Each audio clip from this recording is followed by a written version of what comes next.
मैं रोज़ किसी न किसी व्यक्ति से अपने काम के संबंध में मिलता हूँ और कल एक व्यक्ति से बातचीत के दरमियान में उन्होंने कहा कि हाँ, मेरा दोनों बेटा एम्प्लॉई हो गया है और एक पूना में है और एक अमेरिका में है।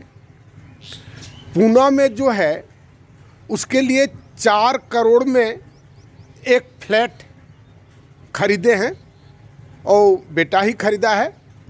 दोनों भाई मिलके खरीदा था, तभी वो अमेरिका चला गया है, तो ये आराम से रहता है। ध्यान दीजिएगा क्या बोलता, दोनों भाई रहता था, एक चला गया थी, आराम से रहता, मतलब दोनों भाई के लिए वो कंफर्टेबल नहीं था। वो जब लौट करके आएगा तो फिर एक फ्लैट खरीद लेगा। कहे 4 करोड़ में एक की हम बात करें, पर मंथ कितना हो गया? ऑन एन एवरेज 1 लाख रुपया महीना वो रहने के लिए खर्च करता है। और उस 1 लाख रुपया महीना खर्च करके या 4 करोड़ का खर्च करके वह उसकी पत्नी और 2 बच्चा हो सकता है रहेगा। वही बच्चा कब तक रहेगा? जब तक वह जवान नहीं हुआ है तब तक। बच्चा जवान होगा उसको फिर दूसरा करने की आवश्यकता होगी। कुल मिला करके 30 साल या 40 साल तक। हम कहें सर आपका घर कहाँ है? बताया किसी गांव में है। तो हम कहें कि सर 4 करोड़ रुपया में अगर गांव में आप घर बनाते तो हमको लगता है कि आपके बच्चे का ही नहीं बल्कि आप बच्चे के दादाजी का जितना वंशज है वो सब उस घर में रह जाता। और तब वह व्यक्ति का जो परिवार में सम्मान होता, वो सम्मान क्या पूना में जी करके वो खर्च करके वो सम्मान उसको प्राप्त है?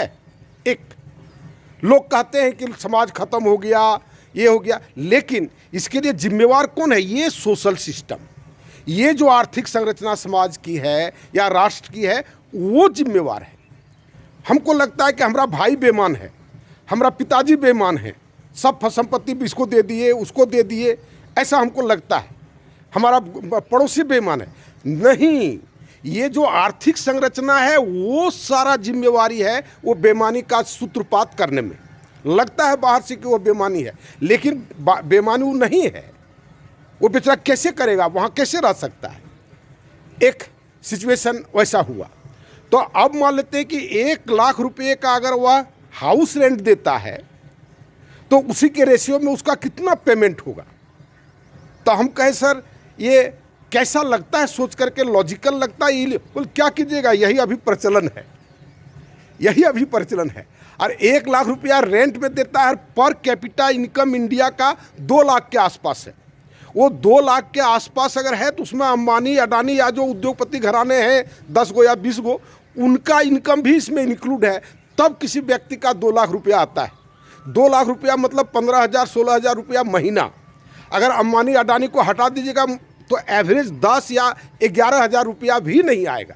और 10,000 11,000 रुपया का पूरे इंडिया के मार्केट में क्या वैल्यू है, आप इसको आप सोच सकते हैं, खूब सोच सकते हैं अभी के समय में। और तब लोग कहते हैं महंगाई, अब कैसे जीता होगा? एवरेज इनकम यही है। और ये विषम परिस्थिति को लोग देखते नहीं हैं, ये कैलकुलेशन करते नहीं हैं, इसलिए जिए चले जाते हैं।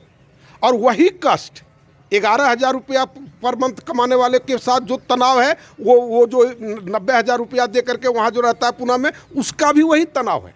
बल्कि ये जो नीचे वाले रहने वाले लोग हैं उसको आप ब्लड प्रेशर आप नहीं पाइएगा, शुगर आप नहीं पाइएगा। अगर मान लेते टेंशन के कारण जो शुगर होता है, और वहाँ पर पूना में रहने वाले कोई ऐसा व्यक्ति नहीं होगा जिसका कि वो ब्लड प्रेशर नहीं होगा, शुगर नहीं होगा और अचानक डेथ उसका नहीं होता है।